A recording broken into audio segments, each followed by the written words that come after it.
नमस्कार, hot topic में आपका स्वागत है। मैं हूं अखिलेश शर्मा। देश में आज 72वां गणतंत्र दिवस मनाया गया।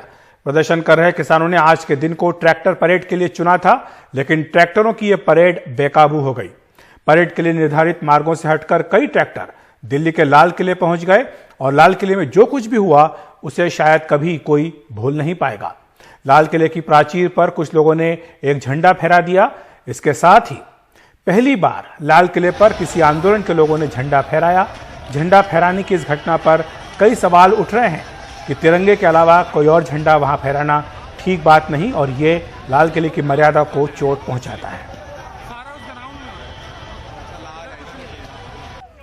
दरअसल ये मामला तब बिगड़ा जब किसानों ने सुबह तय समय से पहले और तय मार्गों से हटकर रैली की।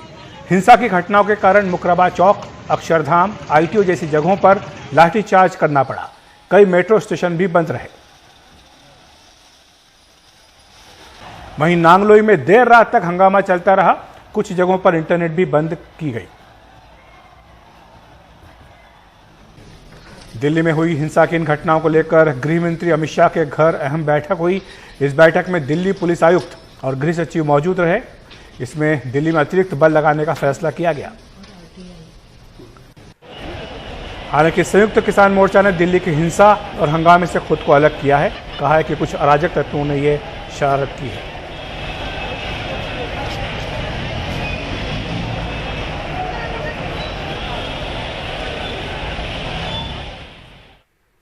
और किसान ट्रैक्टर मार्च में दिल्ली में आज हुई हिंसा के बाद हरियाणा और पंजाब में सतर्कता बढ़ा दी गई है। हरियाणा में सोनीपत, पलवल और झज्जर में कल शाम 5 बजे तक इंटरनेट सेवाएं बंद कर दी गई हैं। आज हरियाणा में मंत्रिमंडल की बैठक भी हुई। मुख्यमंत्री आवास पर हुई इस बैठक में मुख्यमंत्री मनोहर लाल खट्टर ने पूरी स्थिति का जायजा लिया। और हमारे सहयोगी मोहम्मद गजाली हमारे साथ मौजूद हैं। मोहम्मद गजाली, केवल हरियाणा ही नहीं बल्कि पंजाब, इन दोनों ही राज्यों में जहां से सबसे ज्यादा किसान दिल्ली में आए हुए हैं, दोनों ही जगहों पर सुरक्षा बलों को सतर्क कर दिया गया है, हालात का जायजा लिया गया है। आपने जानकारी दी है कि हरियाणा के 3 शहरों में इंटरनेट भी कल शाम तक बंद कर दी गई है। तो किस तरह के एहतियाती कदम यहां पर उठाए जा रहे हैं? जी देखिए, सबसे पहले अगर पंजाब की बात करें तो पंजाब में पहले तो मुख्यमंत्री कैप्टन अमरिंदर सिंह ने अपील भी की है कि जो प्रदर्शनकारी दिल्ली में हैं वो वापस अपने अपने ठिकानों पर जाएं जहां पर वो प्रोटेस्ट कर रहे हैं, जैसे सिंघू और टिकरी बॉर्डर है। इसके अलावा उन्होंने हाई अलर्ट भी पंजाब सरकार या पंजाब की पुलिस की तरफ से मैसेज आया है कि पूरे प्रदेश में हाई अलर्ट किया गया। इसका कारण एक तो ये है कि ज्यादातर प्रदर्शनकारी पंजाब और हरियाणा से हैं। हरियाणा की अगर बात की जाए तो हरियाणा में एक उच्च स्तरीय मीटिंग जो है खुद मुख्यमंत्री ने अपने मंत्रिमंडल के साथ भी की है और उसके बाद दूसरी मीटिंग में होम सेक्रेटरी, चीफ सेक्रेटरी और पुलिस के आला अधिकारी जैसे डीजीपी वगैरह के साथ भी मीटिंग की गई है। उसके बाद ये निर्णय लिया गया है कि सोशल मीडिया पर पैनी नजर रखी जाएगी ताकि कोई उपद्रवकारी या किसी तरह के भड़काऊ पोस्ट वगैरह ना डाले जाएं, क्योंकि ये ज्ञात रहे कि जिन 3 जिलों में इंटरनेट बंद किया गया है वैसे वहां झज्जर और सोनीपत ही वो 2 जिले हैं जहां टिकरी और सिंघू बॉर्डर पड़ता है। झज्जर में टिकरी बॉर्डर है और सोनीपत में सिंघू बॉर्डर है। तो वहां पर उन जिलों में कल शाम 5 बजे तक इंटरनेट बंद किया गया है। खबरें पानीपत जिले से भी आ रही है कि वहां पर फ्लैग मार्च भी किया गया है। ये एनसीआर के डिस्ट्रिक्ट्स हैं जहां पर करीब 10-10, 15 से 20 किलोमीटर तक के लंबे जाम भी लगे हुए हैं या प्रोटेस्टर्स इतनी संख्या में बैठे हैं कि बॉर्डर से हरियाणा की तरफ 10 से 20 किलोमीटर तक का जाम इन 2 जिलों में लगा हुआ है। इन सब चीजों को देखते हुए कि कहीं दिल्ली में जो आज हुआ है वो हरियाणा या पंजाब में उसका ट्रिगर ना हो, इसलिए लॉ एंड ऑर्डर सिचुएशन के लिए हरियाणा के सीएम ने मीटिंग की है। पुलिस के जो डीजीपी हैं उन्होंने सारे जिला मुखी जो होते हैं, एसपी होते हैं, उनको ये सख्त कार्रवाई के आदेश दिए हैं कि अगर कोई उपद्रवकारी या इस तरह की हरकतें कोई हरियाणा में करने की कोशिश करे तो उसके ऊपर सख्त कार्रवाई की जाए। जी, बहुत बहुत शुक्रिया आपका मोहम्मद गजाली इस तमाम जानकारी के लिए।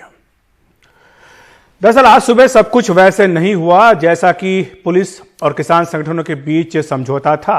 किसानों के कई जत्थे समय से पहले ही निकल गए। इसे लेकर कई जगह टकराव भी हुआ। मुकरबा चौक, गाजीपुर बॉर्डर, अक्षरधाम, हर जगह पुलिस और किसानों के बीच टकराव नजर आया। आईटीओ पर भी यह हंगामा चलता रहा।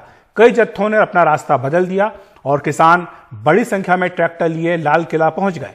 वहां उन्होंने भीतर घुसकर झंडा फहरा दिया। ये उसी जगह फहराया गया जहां पर हर साल 15 अगस्त को प्रधानमंत्री झंडा फहराते हैं।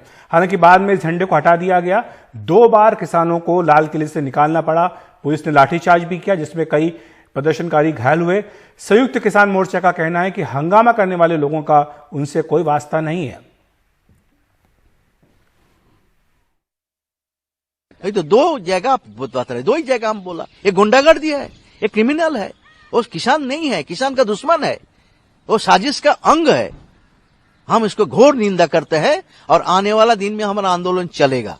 आंदोलन जब तक हमारा मांग ना मिटे आंदोलन चलेगा। आज को गुंडागर्दी से, साजिश से हम सबक लिया, इसको चर्चा करके भविष्य में आंदोलन में कोई ऐसा गुंडागर्दी और दलाल घुसने का मौका ना पाए और ज्यादा सतर्कता के साथ हम शांतिपूर्ण आंदोलन चलाएंगे। इस बीच संयुक्त किसान मोर्चा का एक बयान आया है अब से कुछ देर पहले, जिसमें यह कहा गया कि आज जो परेड करने का फैसला किया गया था, अब इस परेड को तुरंत खत्म किया जा रहा है। सभी प्रदर्शनकारी किसानों से कहा गया है कि वो तुरंत अपनी अपनी जगहों पर वापस चले जाएं। ये भी कहा गया है कि वो आगे शांतिपूर्ण ढंग से अपने इस आंदोलन को चलाते रहेंगे। लेकिन दरअसल ये अपील इसलिए जारी करनी पड़ी क्योंकि अब भी कई जगहों पर दिल्ली में ये आंदोलनकारी किसान ट्रैक्टर लिए मौजूद हैं। नांगलोई की अगर बात करें तो वहां पर भी देर शाम तक उनकी मौजूदगी की खबरें आती रही। नांगलोई में आज पुलिस और किसानों के बीच झड़प की भी कई तस्वीरें आई हैं। ट्रैक्टर लेकर रैली करते हुए किसानों पर पुलिस ने आंसू गैस के गोले दागे और लाठीचार्ज भी किया। कुछ किसानों की ओर से पुलिस पर पत्थर भी फेंके गए थे। नांगलोई में इंटरनेट सेवाएं बंद हैं और अधिक इस जानकारी के लिए हमारे साथ आशीष भार्गव जुड़ रहे हैं। आशीष, अभी वहाँ क्या हालात है कि अब भी किसान वहाँ मौजूद हैं? क्योंकि अब से कुछ देर पहले ही संयुक्त किसान मोर्चे की ओर से एक बयान जारी करके अपील की गई है कि जो भी किसान अभी ट्रैक्टर लिए हुए दिल्ली के अलग अलग हिस्सों में मौजूद हैं वो तुरंत वापस आ जाएं।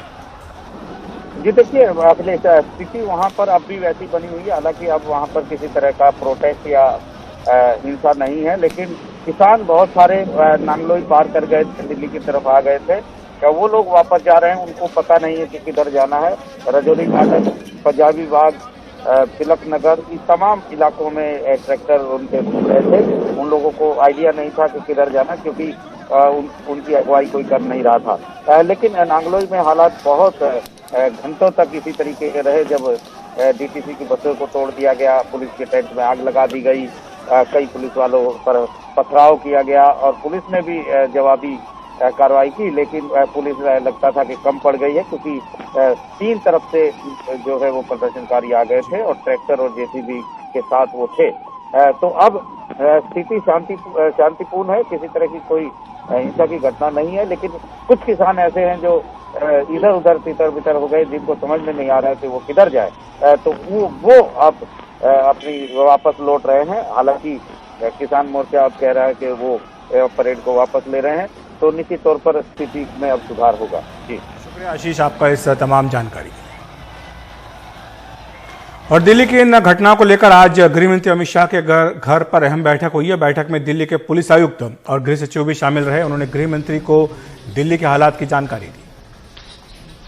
हमारे सहयोगी हिमांशु शेखर हमारे साथ जुड़ रहे हैं। हिमांशु, क्या कुछ हुआ है आज की इस बैठक में? देखिए, जो पूरे दिन जिस तरह से हिंसक घटनाएं हुई और प्रदर्शन किया है किसान आंदोलनकारियों ने, उसके बारे में गृह मंत्री को गृह सचिव और दिल्ली के पुलिस कमिश्नर ने पूरी जानकारी दी है। और साथ ही सूत्रों ने हमें ये बताया है कि कल एक इंस्ट्रक्शन जारी किया गया था गृह मंत्रालय की तरफ से सभी सुरक्षा एजेंसियों को, जिनको आज जिम्मेदारी दी गई थी सुरक्षा व्यवस्था बनाए रखने की। अब ये एहसास है सरकार में, प्रशासन में, पुलिस में कि कल जिस तरह के इंस्ट्रक्शंस थे उसके बावजूद आज जो हिंसक घटनाएं हुई और किसान आंदोलनकारी जिस तरह से पुलिस बैरिकेड को तोड़कर दिल्ली में घुसने में नाकाम रहे, लाल किला तक हंगामा और हिंसक घटनाएं आज हुई हैं, उसके बाद गृह मंत्रालय को एक नया इंस्ट्रक्शन जारी करना चाहिए। इस पर गंभीरता से विचार किया जा रहा है। दिल्ली पुलिस कमिश्नर की तरफ से कहा गया है सभी बड़े पुलिस अधिकारियों को और जवानों को भी कि जो किसान आंदोलनकारी हैं, जो हिंसक घटनाओं में शामिल हैं, उनसे सख्ती बरती जाए, उनके खिलाफ कड़ी कार्रवाई की जाए। सूत्रों ने हमें यह भी बताया है कि इंटरनेट व्यवस्था जिस तरह से जिन इलाकों में प्रदर्शन हुए हैं, हिंसक प्रदर्शन, वहां पर रोका गया है, उसकी जानकारी भी गृह मंत्री को दी गई है। और साथ ही इस पर भी विचार हुआ है कि आज पूरे दिन पिछले 3-4 घंटे से लगातार मैं लुटेंस दिल्ली में घूमता रहा और एक वीडियो भी अपलोड नहीं कर पाया। जो इंटरनेट सेवाएं हैं वो लुटेंस जोन में भी बहुत रिस्ट्रिक्ट की गई है, जहां प्रदर्शन हो रहा है वहां पर रोका गया है। तो गृह मंत्री के साथ इस पर भी समीक्षा हुई है कि क्या इंटरनेट व्यवस्था दोबारा बहाल की जानी चाहिए। और आखिरी सवाल कि पैरामिलिट्री फोर्सेस की डिप्लॉयमेंट जहां जहां भी जरूरी हो वहां पर और बढ़ाया जाए, इस पर भी गंभीरता से विचार किया जा रहा है गृह मंत्रालय में। जी हाँ। शुक्रिया हिमांशु आपका इस तमाम जानकारी के लिए।